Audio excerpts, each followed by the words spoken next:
and welcome to Mojo Monday for November 9th, 2020, where we get to ask anyone who's a member in our community conscious entrepreneurs can ask their question on business or energy management, and I will answer it for you. So let's begin. Shout out to Felicia and Spring Courtright for their answers. Be sure to check them out as members. They are awesome and amazing.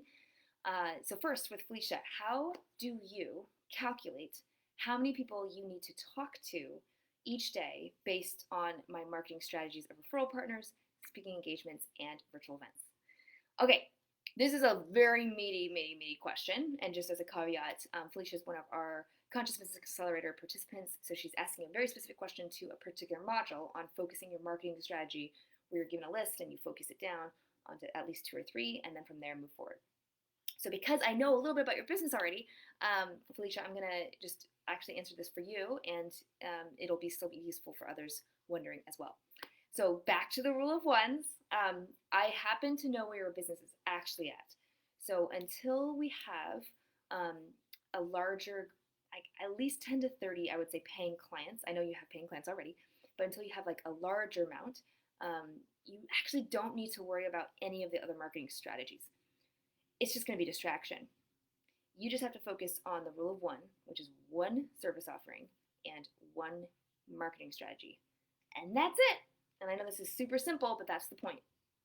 When you do that, the one strategy I recommend as a default for anyone starting out that you must do, and you can't really skip, is direct outreach. What is that? So direct outreach is simply where you connect with people who already know, like, and trust you in your family and friend circles, and you simply share and do some market research with those groups of people.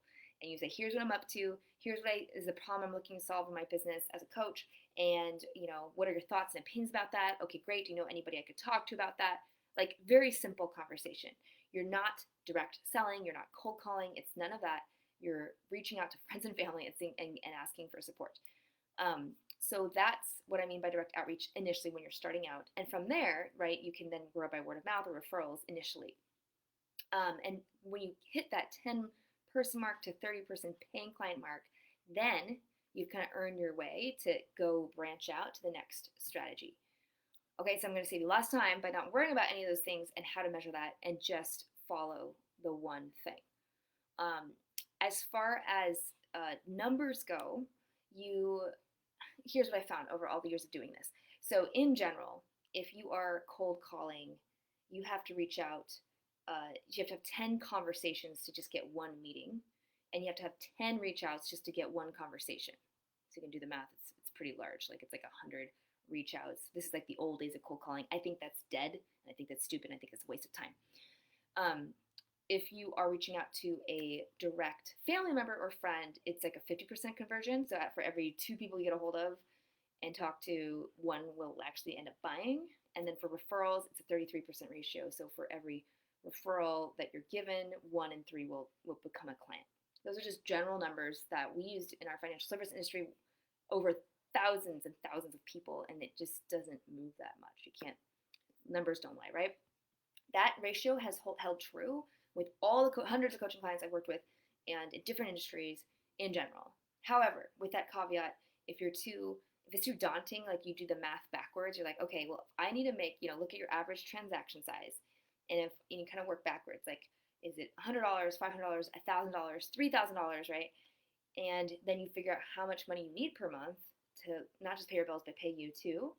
And then from there, you're like, okay, well, I need to make at least, let's say, I'm just picking a number out of my butt right now. So 6 clients a month, right? And let's say it's $1,000 each. So you get $6,000. Then to get the 6 clients, right, how many conversations do I need to have to actually land that? So if it's with your friends and family, it may just be 12 conversations, right, of which 6 would convert. If it's a referral, it would be more, right? 6 times 3 is 18 conversations. And I mean conversations. So like when you reach out, you don't get a hold of them. That's not a conversation. If you're talking to more strangers, right, now it gets higher and higher. So now we're at 10. So that'd be like 60 conversations. And then you just divvy that up by week. But long and short is, no matter, sometimes the number can be really big. It's like, I need to call like 50 people a day. Now, I have done those blitzes where it's like I've talked to 100 people in one day, because you don't talk to everyone. You do a lot of voicemails. and you might only have one conversation, but you leave a lot of voicemails. So you can get that done if you really focus. Do 30-second conversations in like 3 hours. It's kind of amazing, actually. So the big call centers that do cold calls, like they have to do like 100 touches every day because they're cold.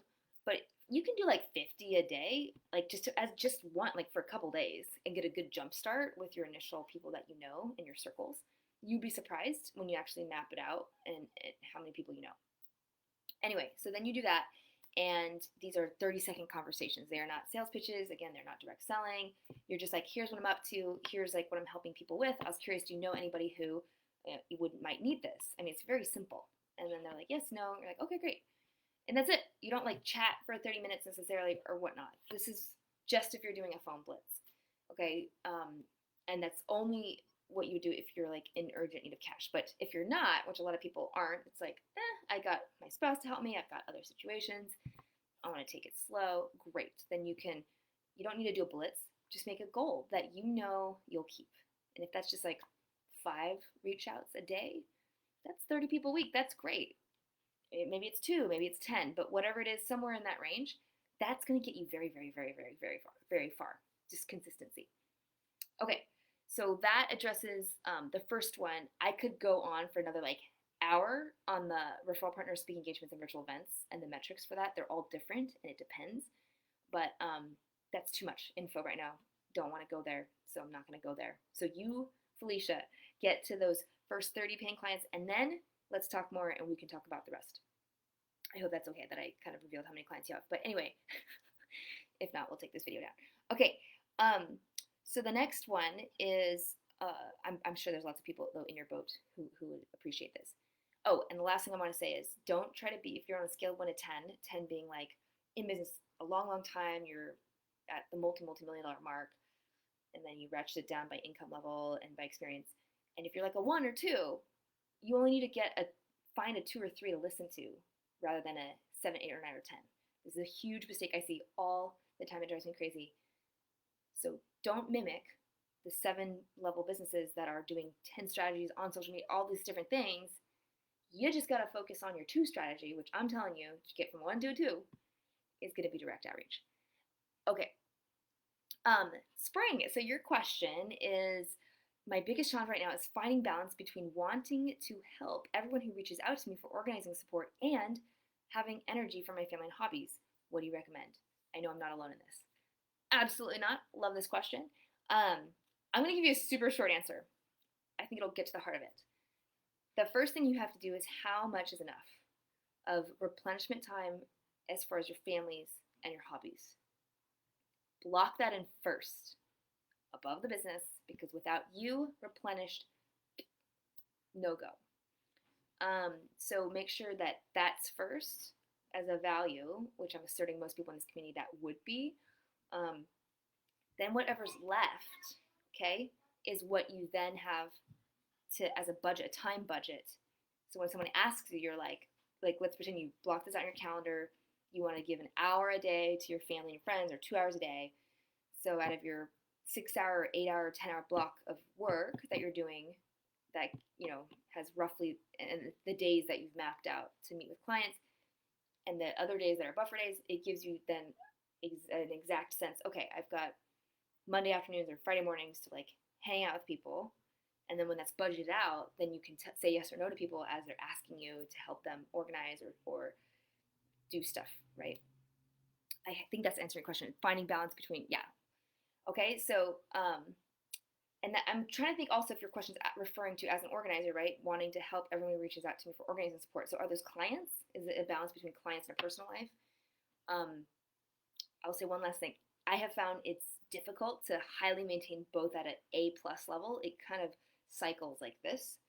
So kind of just know when your heavier cycles of clientele might be. Like some people have distinct seasons where it's greater or smaller. Anyway, so once you know those cycles, then you can also have a better sense of that. But the first thing is put the energy replenishing family and friends hobbies first, and then you'll know what that blend is. And also, if you know how much you need, everyone's in different situations. If you have a spouse that's helping support you, you wouldn't need necessarily as much urgency to make a certain amount of time by a certain time frame that others might have, which would be different, right? You might prioritize it differently. It just depends. But I hope that helps. You first, figure out how much is left. Let that guide you to what you can say yes or no to. All right. Keep the questions coming. They're awesome. And I love you all. Hope that was valuable. And if you have just watched this for the first time, you can ask your question next week simply by posting under the Mojo Monday comment post. Just search Mojo Monday on the latest one. Just comment your question, and I will answer it by video. All right, signing out. Bye.